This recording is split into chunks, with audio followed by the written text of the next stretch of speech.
जर्मनीत तुम्हाला महिन्याचा किती खर्च येऊ शकतो याची रियालिटी चेक करू. यामध्ये मी 4 प्रकारच्या लोकांना कन्सिडर करतो. एक म्हणजे जे स्टुडंट्स आहेत ते, दुसरा म्हणजे जो जॉब शोधत आहे तो, आणि तिसरा तो जो जॉब करत आहे आणि एकटा आहे. चौथा क्रायटेरिया म्हणजे छोटी फॅमिली, नवरा बायको आणि एक मूल. तर जे स्टुडंट्स आहेत त्यांच्यासाठी रूम भाडं पकडा 350 ते 600 युरो. त्यांचं सेमिस्टर तिकीट ऑलरेडी युनिव्हर्सिटीच्या खर्चात इन्क्लुडेड असते. त्यांचा हेल्थ इन्शुरन्स 120 ते 140 युरो.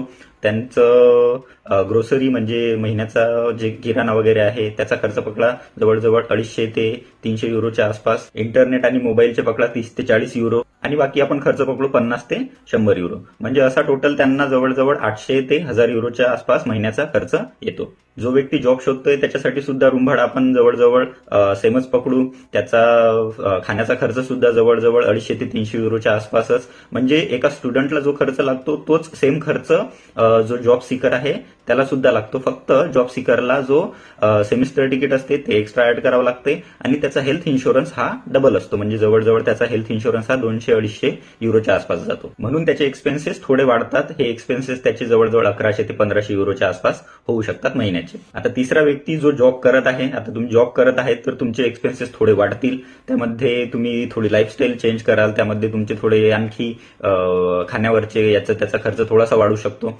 बाकी सगळ्या गोष्टी सेमच राहतात. हेल्थ इन्शुरन्स तुमचा हा ऑलरेडी कंपनीच्या खर्चात म्हणजे कंपनी पे करते तुमचा. म्हणून जो जॉब करत आहे आणि एकटा आहे त्याला सुद्धा जवळजवळ त्याच रेंजमध्ये खर्च येईल ज्या रेंजमध्ये एक जॉब सीकर खर्च करतोय. आता एक छोटी फॅमिली आहे म्हणजे नवरा आहे, बायको आहे आणि एक बाळ आहे. तर यांच्यासाठी अपार्टमेंट लागतं. तर अपार्टमेंटचा खर्च म्हणजे एक मोठं घर लागतं. तर त्याचा खर्च तुम्ही जवळजवळ 1000 युरो ते 1500 युरोच्या आसपास तो खर्च पकडा. यांचे मंथली जे फूड आणि किराणा याचा त्याचा खर्च यांचा थोडा जास्त होतो. म्हणजे 500 युरोच्या आसपास आपण तो खर्च पकडू.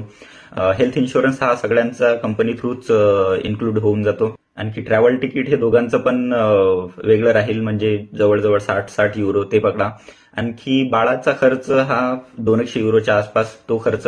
म्हणजे एका छोट्या फॅमिलीला इथं 2000 युरो ते 2500 युरो खर्च येऊ शकतो. इन शॉर्ट स्टुडंट्सला 800 ते 1000 युरोच्या आसपास.